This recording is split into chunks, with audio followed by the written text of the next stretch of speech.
Thank you, Lord, for another blessing to come. Thank you, Rich, for treat today.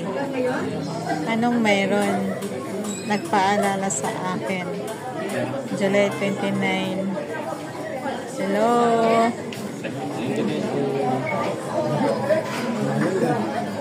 Walaan nyo, guys. May libre kay McDo. Sarap. Thank you, Thank you, Rex, for treat today. Gutom na po daw siya, guys. Karating lang niya galing sa work. Ako'y nag-iintay 1 hour na. Saan yung, ito yung akin?